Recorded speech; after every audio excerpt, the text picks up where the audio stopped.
Welcome back to Concrete Audio Docs. In this episode, we're covering fees in concrete vaults. One of the biggest concerns in DeFi is hidden costs. How much are you actually paying? When are fees charged, and where do they come from? Concrete aims to keep fees transparent. But an important thing to understand is this: not every vault uses every fee. Fee structures depend on the vault strategy and how that vault operates. Let's start with the basics. Concrete does not charge deposit fees, and there are no withdrawal fees for standard withdrawals. That means when you deposit into a vault, there's no entry fee, and when you withdraw normally, there's no exit fee. However, some vaults may include something called a cooldown exit fee. This applies when users want to bypass a withdrawal cooldown period. Instead of waiting for the standard withdrawal timeline, users can sometimes exit early by paying a fee.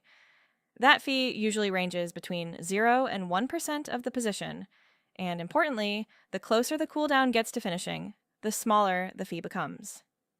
Now let's talk about the two main fee categories in Concrete: management fees and performance fees.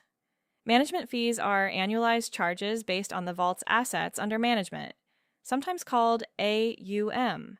In simple terms, it's a fee for operating the vault.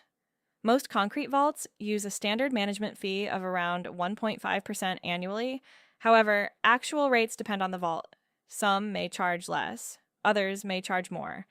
The maximum can go up to 10% depending on the vault structure. Management fees are accrued continuously over time.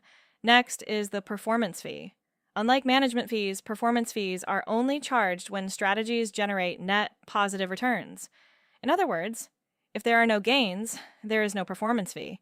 Performance fees can range between 0 and 30% of net positive yield, depending on the vault. And importantly, they only apply after losses are accounted for. Concrete also supports something called hurdle rates. A hurdle rate acts like a minimum performance target. Yield up to that threshold goes entirely to depositors. Fees only apply to gains above the hurdle. Some vaults use fixed APY hurdles. Others use fixed APR targets. And some use dynamic hurdles that adjust based on external market conditions. Now here's something important about how fees are actually paid. Concrete does not remove fees directly from your deposited assets. Instead, fees are paid by minting additional vault shares to fee recipients. This means the impact is reflected through share price, rather than a direct deduction from your wallet.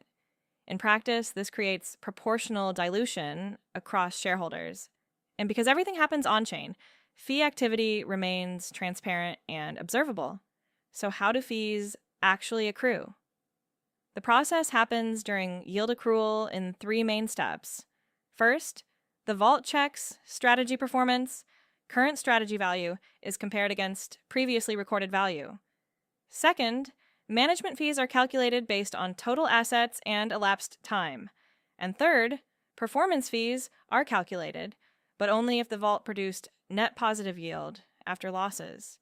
If there are no gains, no performance fee is charged. In short, no deposit fees, no standard withdrawal fees, management fees for operating vaults, performance fees only when strategies succeed, and everything visible on-chain. That's how fees work in Concrete.